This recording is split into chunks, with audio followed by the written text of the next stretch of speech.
Hi there, friends. I'm Vasco. I'm part of the team behind the first global Scrum Master Summit.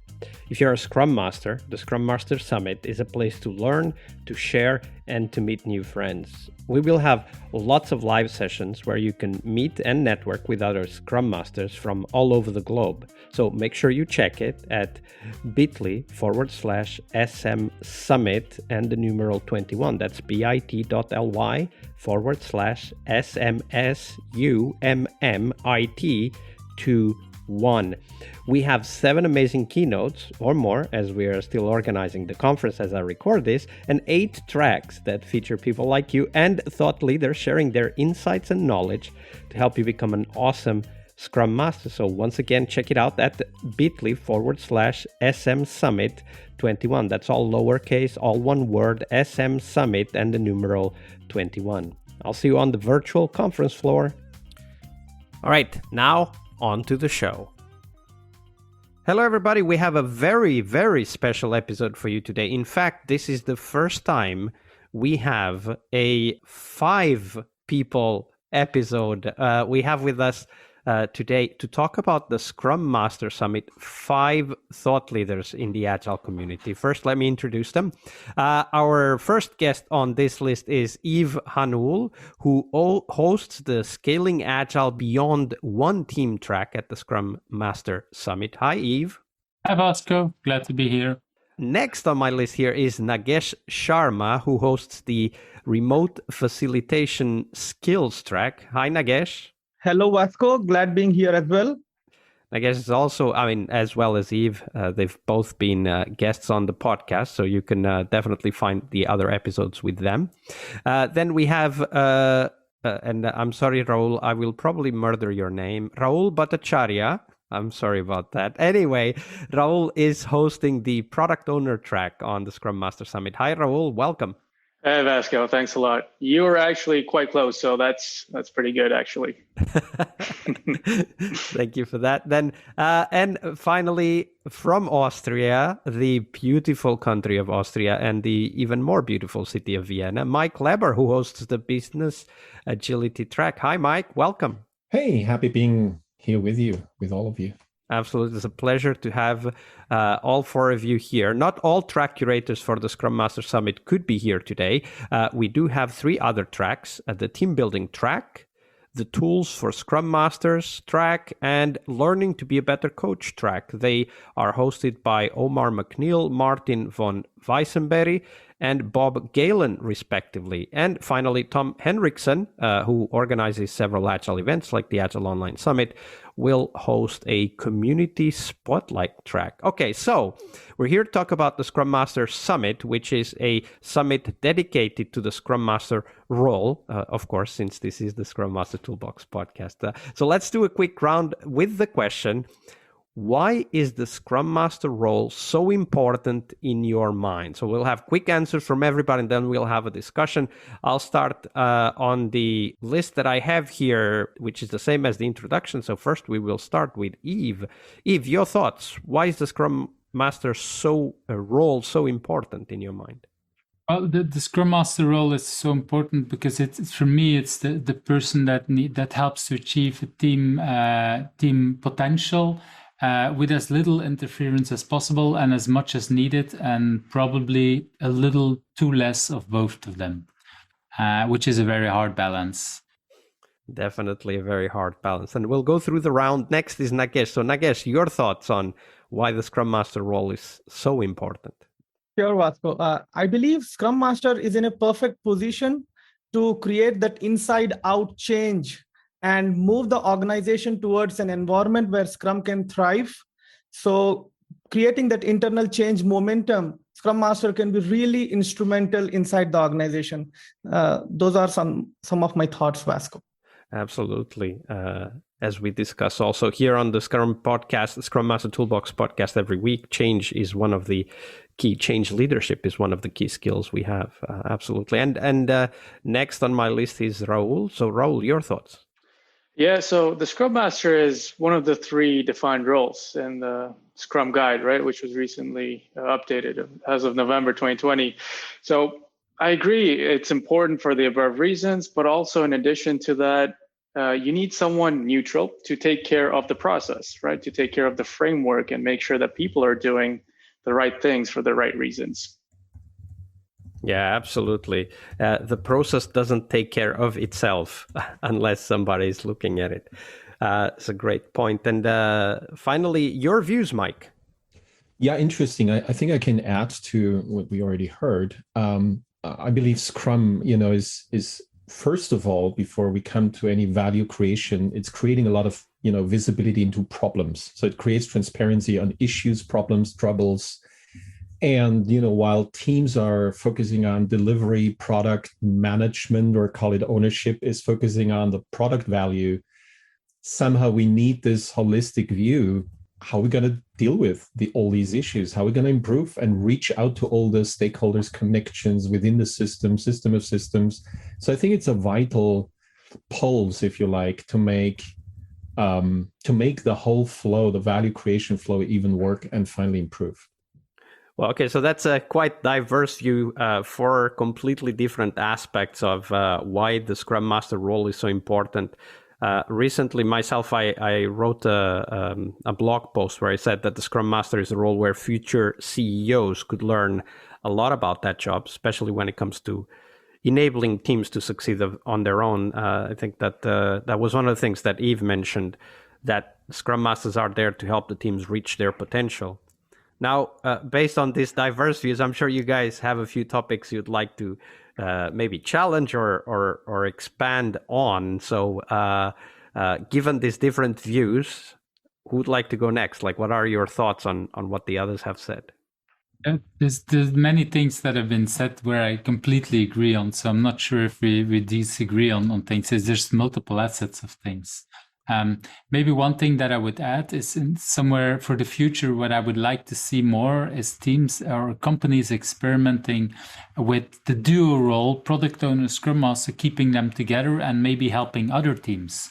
I have no idea if that would work better, but it's definitely something I would like to see, because the duo role is so important, and you have to trust each other enough to be able to push and still go back to go back to the same door. So it would be interesting to see if you keep these two together and they help another team, if they're as successful, if they're growing or not. So that would be, for me, one of the challenges to try out in the future. So you mean like pairing a Scrum Master with the product owner and have a long-term relationship? Yeah, that's what we say about teams. So keeping the whole team together, everybody, the whole band together, and that's what we're trying to do. But that's not always possible. So I'm thinking, if we just keep this duo, this pair together, what would happen there? Yeah, I'm a big believer in pairing at multiple levels. So that might be an interesting way to see what could happen. One of the ideas which comes to my mind when I was hearing Mike was also that Scrum can be used as a vehicle for business agility. And Scrum Master plays a very vital role in this complete game. And what I am seeing in most of the organizations is that, of course, we need skillful Scrum Masters, and Scrum Mastery is more an art than skill. B, they also need to be empowered. So here's my question to the other panelists. What are you seeing in the field? Because I'm not seeing Scrum Masters being empowered to the mark which they need to be empowered so that they can create that change inside the company. So I'd like to hear your thoughts on that. I think that's an interesting idea. And I think, we usually talk about this, right? Empowering also the product owner, but also Scrum Master. On the other hand side, if we think about it, like here's a system, here's an organization, and we basically invite the organization to say, all right, I still don't understand where I am at, where my problem is, but I give all the power to something which I don't know. So what I want to point here to is quite interesting. Maybe there could be sort of a balance, or even a little bit of an outbalance, more towards Scrum Masters being more blunt to just take power. You know what I mean? Because in order to move forward, there needs to be a disturbing element. So how could the system itself design, its empowered facility to say, hey, please wake me up, please shake me up? That might work on an individual level, but at an organizational level, I think we need to have more, fearless Scrum Masters? Yeah, and I love that, Nagesh, you also brought up the topic of empowerment. I think it goes both ways as well, right? You need to have this systemic view as well of the organization before you start looking at individual teams and how Scrum Masters can help there, right? And in my experience, a lot of Scrum Masters, start by working at the team level, by trying to help the teams, trying to help with personal conflicts, trying to help the process. But I think where a better place to start would be gathering context on the organizational scale, right? The systems view, so that you can then optimize that for the local context that you're in, right? Whether it's a given team or a given department. So I think that's one way that Scrum Masters can really take the power and empower themselves, is by having the systemic approach and going with that. So Rahul, can you translate that into something very concrete? So say I'm a Scrum Master in a team, in a product company. How do I do that? How do I take the power by perhaps studying, understanding that systemic view? Like, how does that translate to my day-to-day? Yeah, great question. Yves mentioned, pairing with the product owner, right? That's one way where the Scrum Master could leverage the product owner by trying to understand how the work that you're doing in the team rolls up to the department strategy, the department mission, and how that eventually rolls up across the flight levels of the company to the company vision, right? What is the company built for? What are we trying to achieve with the product or service we're offering? And then seeing that connection through the different levels. I think that can give oftentimes the Scrum Masters a good indication of what it is that we generally want to achieve and how the team fits into the bigger scheme of things.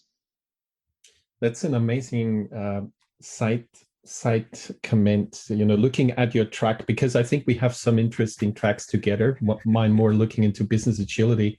And I think we're together, we're also a little bit into opposing ends.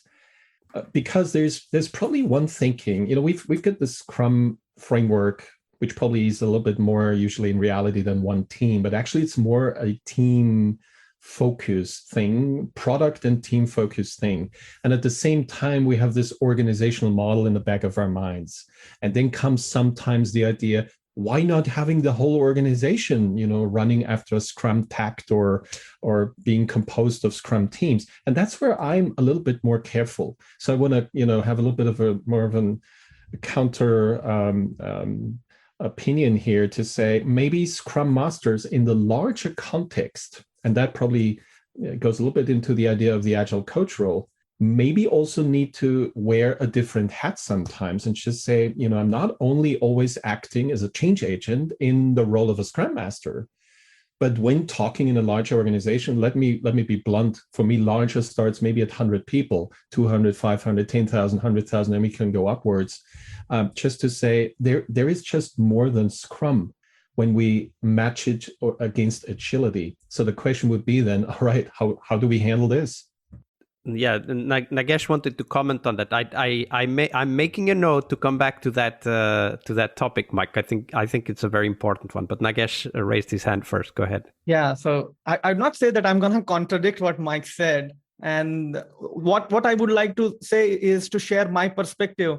And in large corporations, what I have seen is the more mature the team is, the more time Scrum Master spends with the organization and less then starts focusing on the team level activities.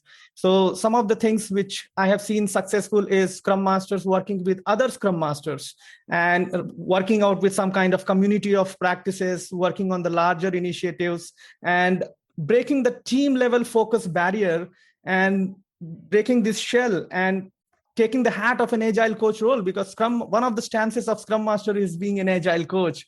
And in that way, the Scrum Master could really, I see that as a metaphor. The journey of the Scrum Master starts like a LAN cable, physically connected in order to access internet with the team. And slowly the Scrum Master becomes Wi-Fi, invisibly present. So this is a time-taking process, but that's the journey I see. But I like a point of view, Mike. So I know Yves wanted to go next, but let me just first comment on what Mike said. So Mike said that maybe the perspective of the Scrum Master needs to go beyond Scrum when we're thinking about the whole organization. That's more or less what I understood. And so first, let me say I totally agree with that. I would then take that and challenge Scrum Masters. We were talking about empowerment, right? And the idea of where does that empowerment come from? So let me say that the empowerment comes from participating in the conversation that is always ongoing. Like, it's ongoing through meetings, it's ongoing through emails, it's ongoing through escalations. There's this conversation of agile adoption ongoing, which is in the end a conversation of improving the business. And I think that Scrum Masters are enablers of a higher quality of that conversation by getting the right people together. And sometimes, and there I'm totally with Nagesh, we need to break out of the team, which also means we need to break out of Scrum, because it is about connecting people, right? It's people, individuals and interactions over processes and tools. Although we value the process of Scrum, we understand that getting the right people to talk to each other is the most important role of the Scrum Master, whether it's inside or outside the team, or inside and outside the team. So I would say that a very concrete way in which the Scrum Master can break out of the Scrum framework, to follow up on Mike's idea, is to focus on what we the people who are in the Agile community for a long time and maybe started from before Agile with Lean, which then later on became Lean software development as well. That was my case, at least. To focus on how do we continuously improve? And that is where the conversation is so important. This conversation that is always ongoing between the team and the stakeholders, between the team and other teams. Like, I think there, I don't know if that's what you meant, Mike, but I think that a very concrete way in which the Scrum Master can jump out or break out of the single team Scrum framework, but still help the team excel within the single team Scrum framework. Yves was next. For me, it feels like all of you are making publicity for my Scaling Agility Beyond One Team track, because that's the kind of thing that it feels a lot that we're going to talk about. Sorry to be just, it looks like an advertising now, but it really feels that way. I agree with a lot of what Rahul said, also about starting at team level or starting at company level or at higher level. I've seen both, and I think we need both. I've never seen it work when it just starts at team level and trying to break out, because then the company is not ready, and starting at company level when the teams are not understanding. So yeah, it's a little bit both at the same time and a little mix, I think. But we need both levels. And what I've seen successful is that, for example, in companies where there are teams that are learning already about some agility and they're bumping into the boundaries of what's possible at that company, and then a transformation kind of starts, and then they're more empowered, or actually they feel more empowered than they felt they were before, and things move on. Yeah, and we need to be able to motivate and explain that, right? So because it's not easy to go to the team and say, hey guys, I do know you guys want to release every week. Unfortunately, our security team is not there yet, so let's work with them. Let's figure out what we can do that makes us slower maybe for now, but helps the security team to get their tools and their practices up to the level we need before we can start releasing every week, right? That's one concrete example. And Rahul was next. Yeah, I love that we're also going back to the Agile values and principles, right? At the end of the day, that's what it boils down to, behind the roles, behind these ceremonies, behind these practices that we have. This is what we want to accomplish with agility at whatever level, right? And Vasco, you mentioned a really sort of interesting phrase, right? Being involved in the conversations, being involved in the right conversations. And to me, I see a lot of Scrum Masters not being able to do that, right, in their context, in their organizations. So I'd love to hear your thoughts as well. But, one of the things I think that a Scrum Master can do in order to partake in these conversations across the different levels of an organization is to provide value, right, to show this transparency, to create this transparency about what's there, what's working, what's not working, and what's missing, right? So I'd love to hear some other ways as well about how other Scrum Masters can potentially be part of the conversation. Yeah, so I'll see who else wants to go next, but let me just add, Rahul, that I think that that's a very practical way in which the Scrum Master can get the empowerment they need. We were talking about empowerment for effecting change. And if we jump out of the conversation, for example, if we shy away from talking to product owners in other teams or to the DevOps manager who is stopping the release that we want to do, or to the director at the department level who's not helping us to work with the other teams in order to effect larger agile adoption. We were talking also about business agility. Like when we shy away from those conversations as Scrum Masters, we are in practice taking the power out of ourselves. So it's very important to recognize, I think it was, I don't know who said it, it was Mike or Yves, that, Scrum Masters need to grab the power. There's a very concrete way in which we can do that, which is talk to people, like effectively help the team. But then, okay, so who else should I talk to in order to help the team? Maybe I can talk to, that director or that tech lead or the architect or whatever, right? Mike was next. Yeah, it's really super interesting, because I think that brings us also to the question, maybe ideas, what kind of competencies Scrum Masters might work on, like developing themselves, because that's super complicated. It's not easy. That's not easy for any of us to spread across the whole organization and then have these conversations to steer, sort of processes within groups, within teams, talking to executives who just speak a different language. You can't just bump into the door and say, hey, I've got an agile conversation here, blah, blah, blah. That might not be adaptive enough. And last but not least, having the sense for, different cultures. Because what I see from my experience, I'm not sure if you can share this, quite often Scrum Masters are pretty energized, but not so skilled yet. So they didn't go through, personal development or, additional material. And they're just, because of they're so passionate, they show up dogmatic. They don't want to probably, but they just bump into people's doors. And that's not a skillful way. So the question is, how can we create more skillful ways to handle whole organizational conversations, right? Great question. Nagesh? I have one practical tip for Scrum Masters through which they can improve their conversations with the wider audience. And I have used myself as a Scrum Master. And that is being able to empathize with your stakeholders and the wider organization, and using something like an empathy map canvas.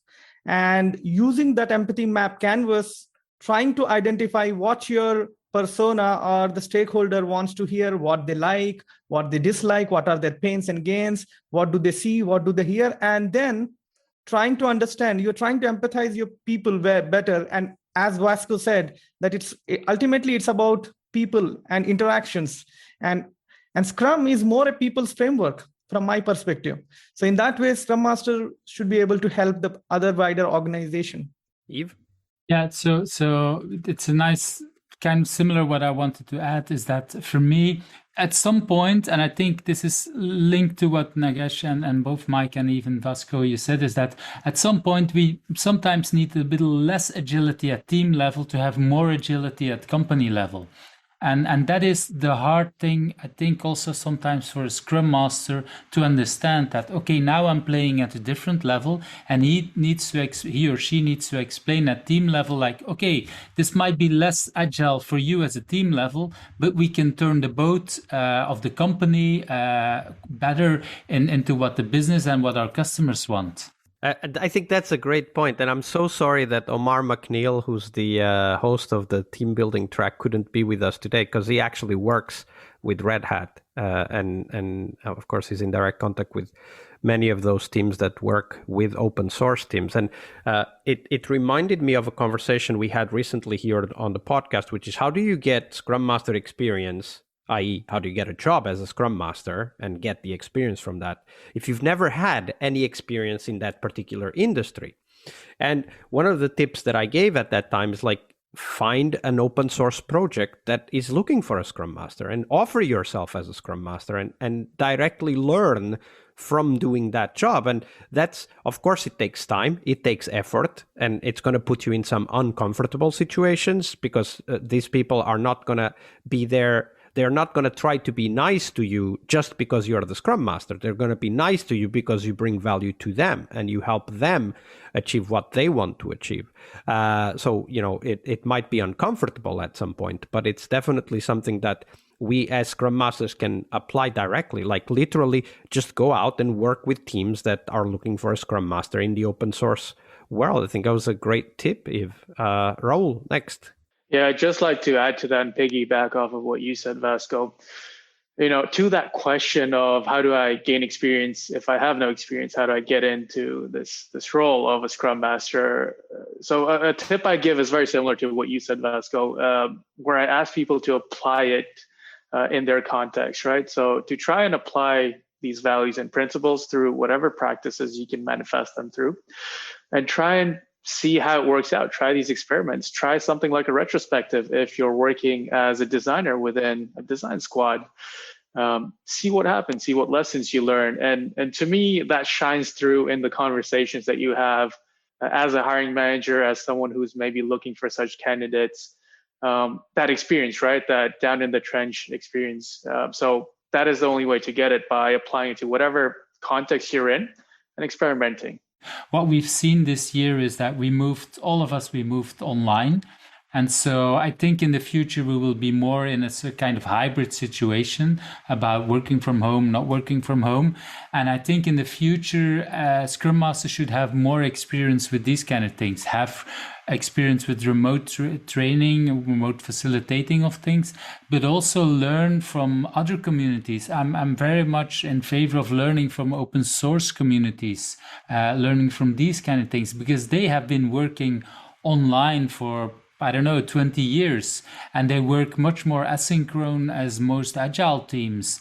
And we have, of course, bad open source projects that go nowhere, but we also have very good open source projects with thousands of people that have never met, and there's a lot that we can learn from that. So that's, for me, is also a kind of thing where Scrum Masters, future Scrum Masters, if they want to learn and improve themselves, should look at to learn from these things.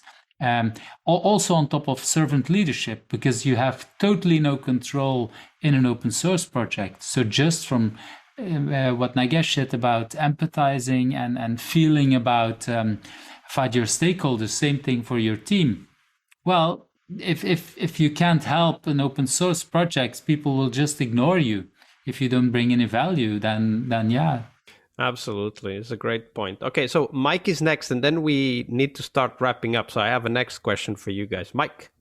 Okay, then I'm just adding, because I would have had a challenging additional question, but here adding to this, the remote landscape, which Yves actually mentioned, gives us even a broader possibility to offer services in a pro bono way.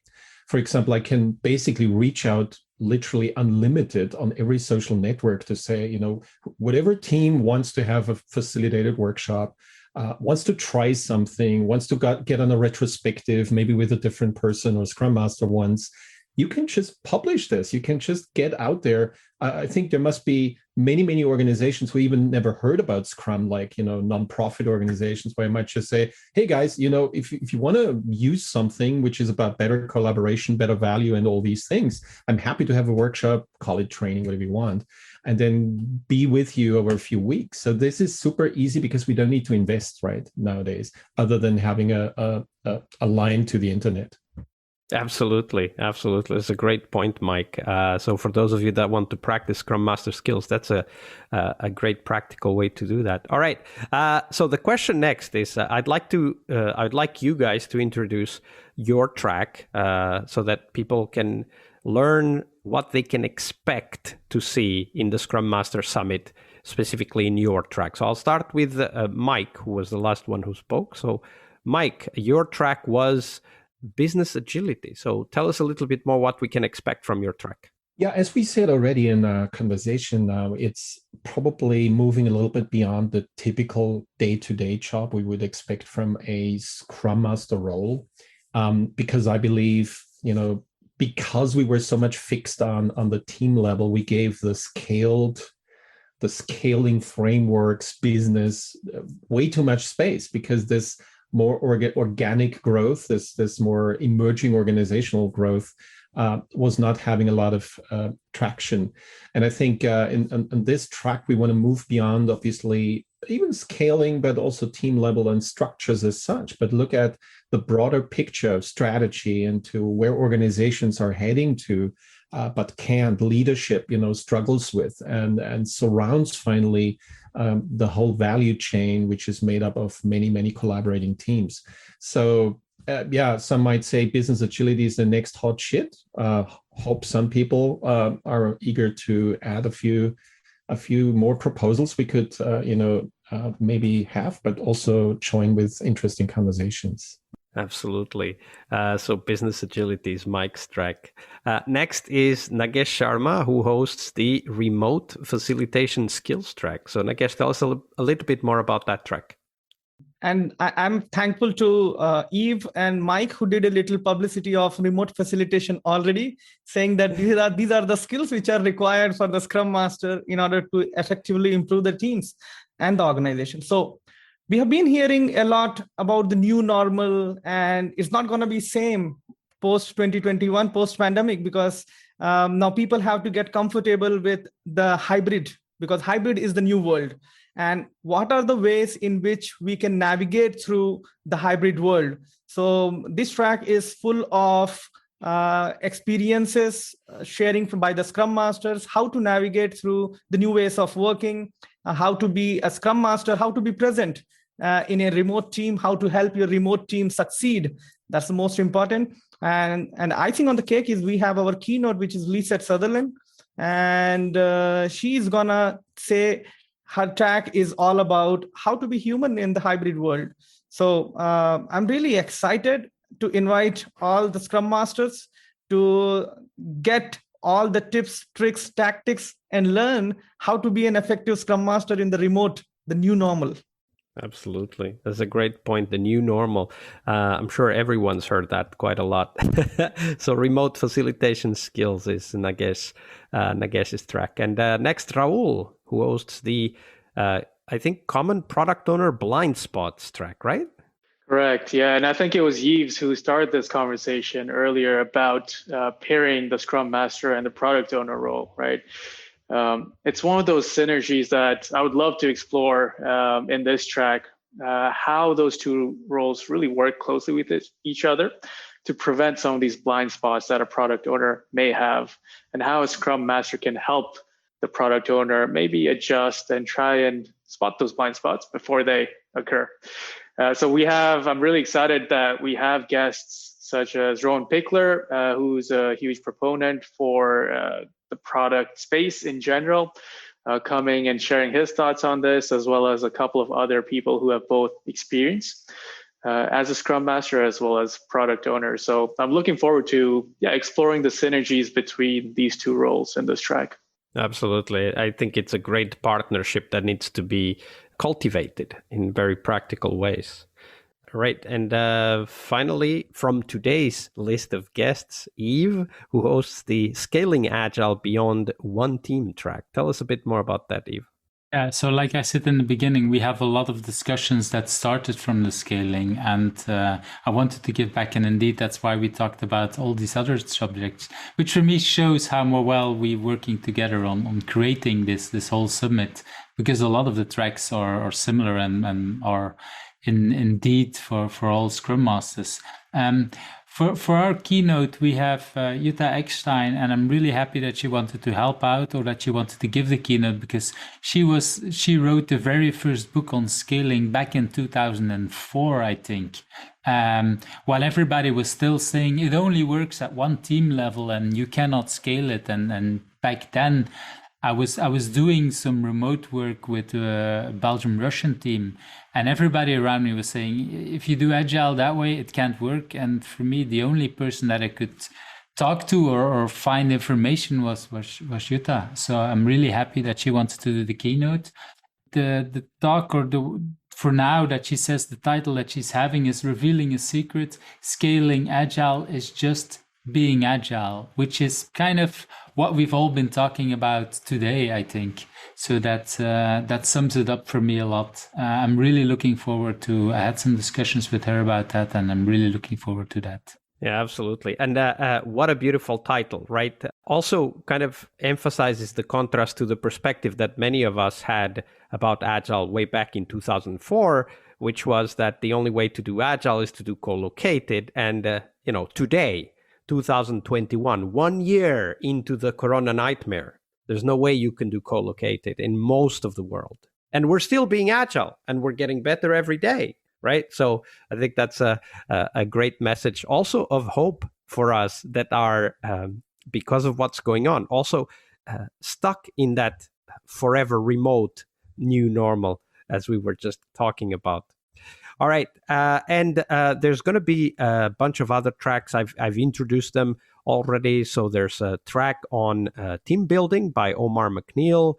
Tools for Scrum Masters by Martin von Weissenberry, and Learning to be a Better Coach, which is a coaching stance, something we talked about today as well, a track hosted by Bob Gale and Tom Henriksen will organize a community spotlight. So if you're interested in getting your community visible on this summit, just do get in touch with me. You can find my contact information on the show notes, and let's make sure that your community is highlighted and we can show off the work that you guys have done also in the summit.